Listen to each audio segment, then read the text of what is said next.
വിജയമന്ത്രങ്ങൾ doctor Amanullah Vadakkangara. അവതരണം റാഫി പാറക്കാട്ടിൽ. നിങ്ങളിലേക്ക് എത്തിക്കുന്നത് സിറ്റി എക്സ്ചേഞ്ച്, ദോഹ, ഖത്തർ. അധ്യായം 506. വായിച്ചു വളരുക, ചിന്തിച്ച് വിവേകം നേടുക. വായന വിശേഷബുദ്ധിയുള്ള മനുഷ്യന്റെ സവിശേഷതയാണ്. ഭാഷയും സാഹിത്യവും ഭാവനയും ശാസ്ത്രവുമൊക്കെ വായനയിലൂടെ വളർന്നു വികസിക്കുന്നവയാണ്. വായനയിലൂടെ വിശാലമായ ലോകത്തെ അറിയാനും ഉൾക്കൊള്ളാനും കഴിയുമെന്നതാണ് ഏറ്റവും പ്രധാനം. അറിവും തിരിച്ചറിവും നൽകി മനുഷ്യനെ സംസ്കാര സമ്പന്നനാക്കുന്ന സർഗപ്രക്രിയയായി വായന മാറുമ്പോൾ സമൂഹത്തിന്റെ വളർച്ചാവികാസത്തിന്റെ അടിസ്ഥാനമായി വായനയും പുസ്തകങ്ങളും സ്ഥാനം പിടിക്കുന്നു. കേരളത്തെ ഇന്ത്യയിലെ ഏറ്റവും സാക്ഷരതയുള്ള സംസ്ഥാനമാക്കി മാറ്റുന്നതിൽ നിർണായക പങ്ക് വഹിച്ച മഹാനാണ് PN പണിക്കർ. കേരളത്തിന്റെ ഗ്രന്ഥശാലാ പ്രസ്ഥാനത്തിന്റെ പിതാവ് എന്നറിയപ്പെടുന്ന അദ്ദേഹം ഗ്രന്ഥശാലകളെ വെറും പുസ്തകശേഖര കേന്ദ്രങ്ങളായി കണ്ടില്ല, മറിച്ച് ജനങ്ങളുടെ വിജ്ഞാനത്തിന്റെയും സാമൂഹിക പുരോഗതിയുടെയും കേന്ദ്രങ്ങളായി വളർത്തിയാണ് സമൂഹത്തിൽ വിപ്ലവം സൃഷ്ടിച്ചത്. അദ്ദേഹത്തിന്റെ ഓർമ്മദിനമായ ജൂൺ 19 ദേശീയ വായനാ ദിനമായി ആചരിക്കുന്നത്.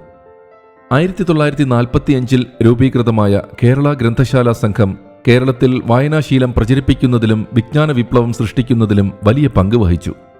ഗ്രാമങ്ങളിലും നഗരങ്ങളിലും നൂറുകണക്കിന് ഗ്രന്ഥശാലകൾ സ്ഥാപിച്ച് പുസ്തകങ്ങളെ ജനങ്ങളിലേക്ക് എത്തിക്കുകയായിരുന്നു ഈ പ്രസ്ഥാനത്തിന്റെ പ്രധാന ദൗത്യം.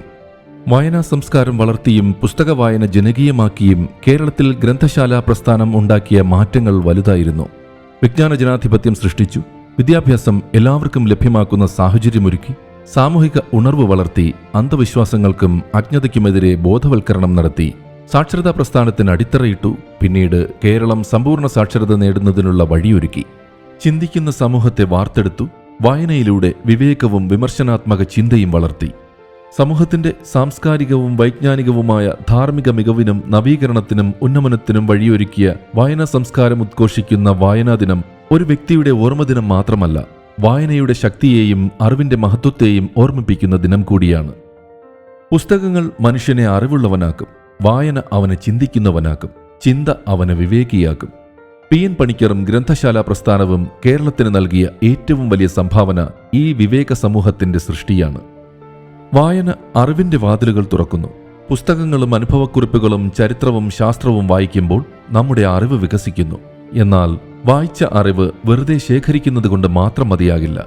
അതിനെക്കുറിച്ച് ചിന്തിക്കുകയും വിശകലനം ചെയ്യുകയും ജീവിതവുമായി ബന്ധിപ്പിക്കുകയും ചെയ്യുമ്പോഴാണ് യഥാർത്ഥ വിവേകം രൂപപ്പെടുന്നത്. വായന അറിവ് നൽകുന്നു, ചിന്തനം ജ്ഞാനം നൽകുന്നു. അറിവ് നമ്മെ മുന്നോട്ട് നയിക്കുന്നു, വിവേകം ശരിയായ ദിശ തിരഞ്ഞെടുക്കാൻ സഹായിക്കുന്നു.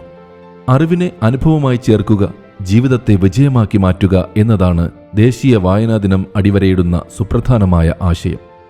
ദൃശ്യ ശ്രവ്യ മാധ്യമങ്ങളുടെ അതിപ്രസരത്തിൽ ഇലക്ട്രോണിക് ഗാഡ്ജറ്റുകൾ പ്രചാരം നേടുന്ന ലോകത്ത് വായന മരിക്കുന്നു എന്ന തരത്തിലുള്ള ആശങ്കകൾ ഉയരാൻ തുടങ്ങിയിട്ട് കാലമേറെയായി. ചിന്തിക്കുന്ന മനുഷ്യരുള്ളിടത്തോളം വായനയ്ക്ക് മരിക്കാനാവില്ല. കാലത്തിനനുസരിച്ച് വായനയുടെ രൂപം മാറിക്കൊണ്ടിരിക്കുക മാത്രമാണ് സംഭവിക്കുന്നത്. ഒരു കാലത്ത് പുസ്തകങ്ങളായിരുന്നു അറിവിന്റെ പ്രധാന ഉറവിടം. എന്നാൽ ഇന്ന് മൊബൈൽ ഫോണുകളും ബുക്കുകളും വെബ്സൈറ്റുകളും സോഷ്യൽ മീഡിയയും പോഡ്കാസ്റ്റുകളും വിവരലോകത്തിന്റെ ഭാഗമായിരിക്കുന്നു. അതുകൊണ്ട് വായനയുടെ മാധ്യമം മാറിയെങ്കിലും വായനയുടെ ആവശ്യകതയോ പ്രസക്തിയോ കുറയുന്നില്ല. വായന അറിവിന് മാത്രമല്ല, ആസ്വാദനത്തിനും കൂടിയാണ്. അറിവ് പല സോഴ്സുകളിൽ നിന്നും ലഭിച്ചേക്കാമെങ്കിലും പുസ്തകങ്ങൾ നൽകുന്ന ആസ്വാദനം മറ്റു മാധ്യമങ്ങൾക്ക് നൽകാനായെന്ന് വരില്ല. പുസ്തകങ്ങൾ ആഴത്തിൽ വായിക്കുമ്പോൾ വിവരത്തോടൊപ്പം ചിന്തയും ഭാവനയും വിവേകവും വളരുമായിരുന്നു. എന്നാൽ വേഗത്തിൽ വിവരങ്ങൾ മാത്രം സ്ക്രോൾ ചെയ്യുന്ന റീലുകളുടെ ലോകം വലിയ വെല്ലുവിളിയാണ് സൃഷ്ടിക്കുന്നത്. അറിവ് സമ്പാദിക്കുന്നതിന് പകരം വിവരങ്ങളുടെ തിരക്കിലകപ്പെടുന്ന അവസ്ഥയുണ്ട്. അതിനാൽ വായനയുടെ അളവല്ല, വായനയുടെ ഗുണമേന്മയാണ് ഇന്ന് ചോദ്യം ചെയ്യപ്പെടുന്നത്. പുസ്തക വായന കുറയുമ്പോൾ ഏകാഗ്രത കുറയുന്നു, ആഴത്തിലുള്ള ചിന്ത ക്ഷയിക്കുന്നു, ഭാഷാപരമായ കഴിവുകൾ ദുർബലമാകുന്നു, വിവേകത്തേക്കാൾ അഭിപ്രായങ്ങൾ പ്രബലമാകുന്നു എന്നിവയൊക്കെ സംഭവിക്കാം. PN പണിക്കർ ഉയർത്തിയ വായിക്കുക, വളരുക, ചിന്തിക്കുക എന്ന സന്ദേശം ഇന്നത്തെ ഡിജിറ്റൽ യുഗത്തിൽ കൂടുതൽ പ്രസക്തമാണ്. കാരണം വിവരങ്ങൾ പെരുകുമ്പോൾ വിവേകവും വിമർശനാത്മക ചിന്തയും അതിലേറെ ആവശ്യമായി വരുന്നു. പുസ്തകങ്ങൾ വായിക്കുന്ന സമൂഹം ചിന്തിക്കും, ചിന്തിക്കുന്ന സമൂഹം വളരും, വളരുന്ന സമൂഹം ഭാവിയെ നയിക്കും. വായന പ്രോത്സാഹിപ്പിക്കാനും വളർത്താനും സഹായകമായ ഏത് ഉദ്യമവും സമൂഹത്തിന്റെ സാംസ്കാരിക നവോത്ഥാനത്തിന്റെ ചാലകശക്തിയാണ്. കാരണം വായന ഒരു ഹോബി മാത്രമല്ല, മനസ്സിനുള്ള വ്യായാമവും ജീവിതത്തിനുള്ള വെളിച്ചവുമാണ്. പുസ്തകങ്ങളും വായനയുമില്ലാത്ത ലോകം വിരസമാകുമെന്ന് വായന കൊണ്ട് സമൂഹത്തെ വിസ്മയിപ്പിച്ച ഖത്തറിലെ ബാലപ്രതിഭ ഇഷാൻ ഖാന്റെ വാക്കുകളും ഈ സന്ദർഭത്തിൽ ഏറെ പ്രസക്തമാണെന്ന് തോന്നുന്നു.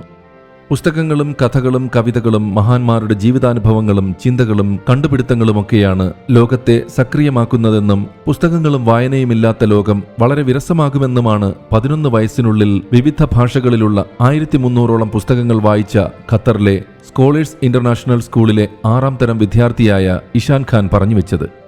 പുസ്തകങ്ങളുമായി സൗഹൃദം സ്ഥാപിച്ചാൽ ജീവിതം കൂടുതൽ മനോഹരമാക്കാനാകുമെന്നും നിത്യവും കുറച്ചു സമയമെങ്കിലും വായനയ്ക്കായി മാറ്റിവെക്കാനുള്ള സന്നദ്ധതയും പ്രതിജ്ഞയുമാണ് വായനാ ദിനത്തെ അടയാളപ്പെടുത്തേണ്ടതെന്നുമുള്ള ഈ ബാലന്റെ വാക്കുകളാണ് ദേശീയ വായനാ ദിനത്തിലെ ഏറ്റവും പ്രസക്തമായ സന്ദേശം. വിജയമന്ത്രങ്ങൾ സംബന്ധിച്ച നിങ്ങളുടെ വിലയേറിയ അഭിപ്രായങ്ങളും നിർദ്ദേശങ്ങളും 00974552625 എന്ന വാട്സ്ആപ്പ് നമ്പറിലോ ceomedia+@gmail.com എന്ന ഇമെയിൽ വിലാസത്തിലോ അറിയിച്ചാൽ സന്തോഷമാകും. ഏവർക്കും ശാന്തിയും സമാധാനവും വിജയാശംസകളും നേർന്നുകൊണ്ട് ഞാൻ റാഫി പാറക്കാട്ടിൽ താൽക്കാലികമായി വിടവാങ്ങുന്നു. പുതിയൊരു എപ്പിസോഡുമായി അടുത്ത ദിവസം കേട്ടുമുട്ടാം.